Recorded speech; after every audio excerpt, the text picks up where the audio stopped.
Hey there, crew. It's Mark from Men Who Bullet. Thanks for coming to hang out with me today as we check out a brand new notebook, both to my collection, but also to me. This is called Nebula. I'm really excited about this one because I found this notebook at the DC Pen Show, and the reason I got it is because it has some cool features. It's a blank notebook. Is it? Templates. That's what's inside of here. It's the first notebook I've ever seen with templates that you can use with the blank pages. We have everything from dot grid to squares to even swatch pages too, which is going to come in really handy today as we do a full swatch and pen test with this notebook. How good is this paper going to be? Is this something that you could use for bullet journaling or perhaps a really cool art journal or a swatch book? Let's go ahead and check it out, learn about all of the features, and see just how well these templates and inks and different other stationery work inside of these pages.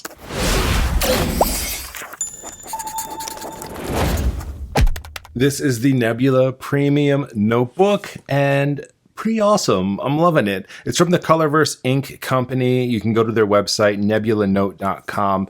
We sold this because I'm a sucker for cool things.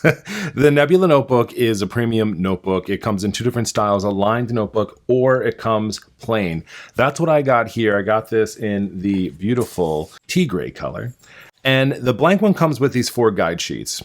I'm really excited about them. It's the main reason I got it. We've got 90 GSM paper here, hardcover. We've got 144 millimeters by 210 millimeters, 192 pages inside of here. And I'm really excited to take a deeper look inside of it.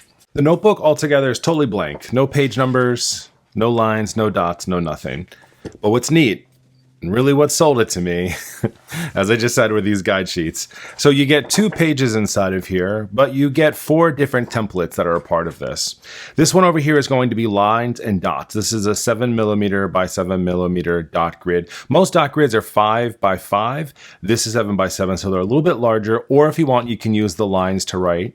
On this side over here, you have the squared and oblique. So these are 8 by 8 millimeter squares, and then all of these angles are on a 45-degree angle.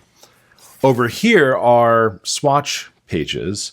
I personally see them as like storyboard pages. That's at least how I looked at them when I saw them.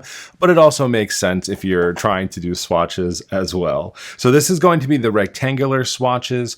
These are going to be 47 millimeters by 16 millimeters. And if you want, you can fit 8 swatches on here. So a large rectangle and then 2 lines. If you flip this over, you're going to have the square swatches. So these are going to be 27 by 27 millimeters for each one of these. A little bit of a different type of layout here. So you get more squares, a little bit less writing room here though. So depending on what you're trying to do inside of your notebook, need more or less, you have your swatches for this. In the back is a folder. And you also have your directions here, which kind of go through all of the different features of this notebook. Everything that we just talked about is all inside of here and talks about it very nicely. But you also get these magnetic page holders. So as you can see, there are no ribbons or anything like that that hold your pages. Instead, Nebula opts for magnetic ones. So these are really nice because they have a bit of a dual purpose.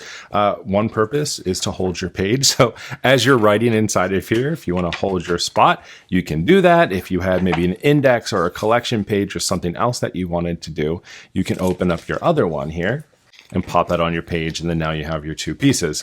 The other really cool part about it is if you're using your swatches that are here and you want to make sure they're not shifting around on your page when you lay them behind here. And that's how you use these, by the way. You can actually see through them a little bit. So you can write on these or do whatever you need. You can use your magnetic holders here, pull up your page and pull up your template. And then you can put that on there and that'll hold that securely in place while you're using this. You might need to move it down just a little bit as you're using all of the different swatches here. So just be careful if you are shuffling it around or try to fit it into some of these spots that are on here that aren't touching anything else. We're actually going to be using this swatch template today. So we'll see how careful I can really be with that. Because this is blank, it's wonderful. And I love these templates. It's super fun. I'm a little eerie about how well you can see through the pages. As you've probably heard me say many a times, ghosting inside of notebooks bothers me. But I see this more as a sketchbook for me personally than I would a notebook. I do not know that I would want to necessarily use these swatches every time I went to go write or create a spread or do something like that. I could totally make it work. I would just use like this dot grid one or the lined one, stick that under here, and then, create the things that I need to do.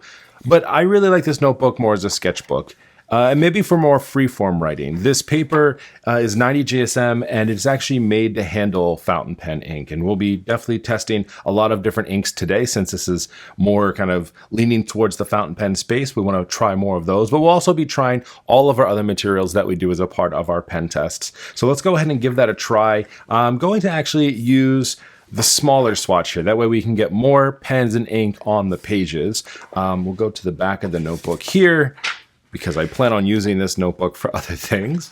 But what we'll do is we'll just do one page for each. So instead of doing front and backs, I'll do this one page swatch for each of these, and then we'll try it out.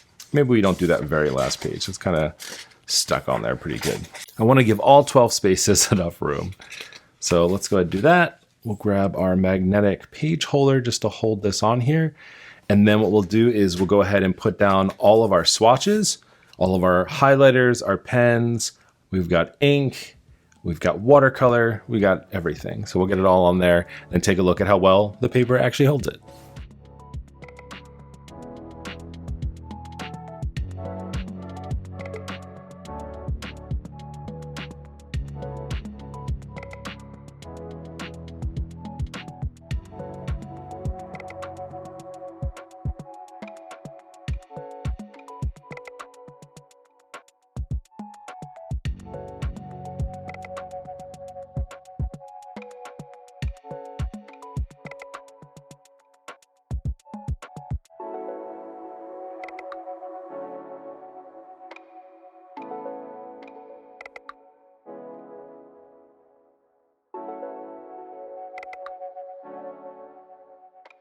Okay, we've gone through it all and we have all of our different swatches on here. I'll tell you, I love this idea of having this little swatch template behind it. It makes it a lot easier than drawing out all of the pieces. So even if you were using something as a swatch book, this is a great thing to have. And you can see that nothing bled through regardless of what we've done here, which is awesome. I love that because I did get a little bit nervous, especially with some of the darker inks and especially the watercolor. I was like, oh crap, what happens if it bleeds through and then I mess up my pretty template? It would be terrible. So let's go ahead and just trot through what we have on here and just show what it looks like on the other side. So let's start over on the left-hand side. This is where I included some stamp and ink. We have the Midori oil-based ink. So that's one of the pre-inked stamps that I have that we just stamp right on there. And then I used a rubber stamp along with the VersaFine ink, which is just a go-to ink for me that I absolutely love. We have some of the Kelly Creates metallic brush pens. These go down wonderfully on paper. I absolutely love them. We have 2 watercolor brush pens that we used, and then also 2 versions of watercolor down here. We did a wet on dry, and then we did a wet on wet here. So we used the watercolor and then painted on the page without any extra water on it. So it was just going right onto the paper. And then we wet the page over here and then put wet paint on top of it. So let's go ahead and just flip our little page over here and see how we're doing. Overall, you're going to see no bleed through, which is great. The wet on wet watercolor is just a little bit of wrinkling while it's still drying here, but the watercolor straight onto the dry paper looks great. There's no wrinkling whatsoever, which is awesome. You definitely see this calendar and the stamp ink as a whole more than you see anything else on the page. There is no bleed through with it, but it definitely is coming through more than the others. This is only 90 GSM paper. The fact is also that it's meant to be able to see through the other page. If this was any higher, 120 and even higher than that, it might be a little bit more difficult to see those. So you can't really fault it because it's made to do that. So if you're using this as a general writing journal or even for swatches, I have a good feeling you're going to end up just using one page at a time. Even in this case, if I did a whole page of ink swatches, I'm probably not going to do a whole page of ink swatches over here, mostly because I won't be able to see through this. So you're really looking at one page per swatch if you're using that. Over here, we use a lot more highlighters, pens, and kind of more of our normal stationary items. Faber-Castell text liners, the tool highlighters, jelly rollers, Sharpie pens, Muji, Pitt Artist pens. Everything over here is looking good. I love using the Baron Fig in here because they are probably the inkiest pen that is a rollerball pen that I have without moving into actual fountain pen ink. So love and excited to see what that looks like. And we also have our inks down here too that we used a few different kinds, including a dip pen and also our dried in fountain pen. So we'll flip that over here. For the most part, things are good, but the things that are shining through the most are both of the Baron Figs, so the black and the blue. And then we also had the Uniball over here, which I find to be interesting because that usually goes on pretty lightly. There's no bleed through on here, but definitely showing through more than the others. All of the fountain pen inks, though, look fantastic. That's great. There's no bleed through, nothing extra. Everything else on here is great. So I'd say overall, fan of the notebook from what you can do with it. This is definitely not going to be a bullet journal for me. This is going to be much more of a sketchbook, idea book, a swatch book. It totally could be. It handles everything really well. You certainly could use this as a bullet journal if you wanted to. You just switch over to either your template here or the dotted and the lines. But more than anything, I really see this being just a really fantastic notebook to jot down ideas. You can definitely use mixed media inside of here if you wanted to. So you could use watercolor, you could use paint pens, you could use fountain pen ink if you wanted to as a really cool sketchbook, and even utilizing some things like this for different lines, for perspective and ideas and swatches and other really cool ideas.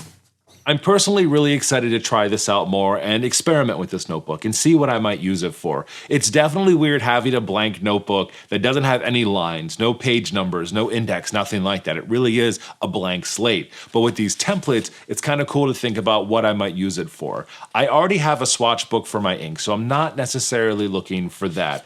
But I could use these other templates for plenty of other things. Am I setting up more bullet journal pages and ideas, maybe a little bit more freeform, or maybe I use these template pages for a swatch book for all of my other items. I have kind of little pickings and choosings of swatches around, but maybe this works really well for that because it handles brush pen ink, it handles watercolor, it handles everything else really well. So I'm gonna give it some more thought, maybe give it a try, and we'll come back to it in the future to see what exactly did Mark do with the Nebula Notebook. This notebook review is a part of an ongoing series that I have here on my channel where I'm checking out all types of notebooks, all types of planners, and bringing them to you. What are the features? What are these good for? What might you want to use them for in the future? I'll put the playlist at the end of this video for you so that you can check out the rest of the notebooks that we've done reviews on. If you're on the search for the perfect notebook or just want to know what's out there, it's a great playlist to check out. I'll talk to you very soon. Happy planning.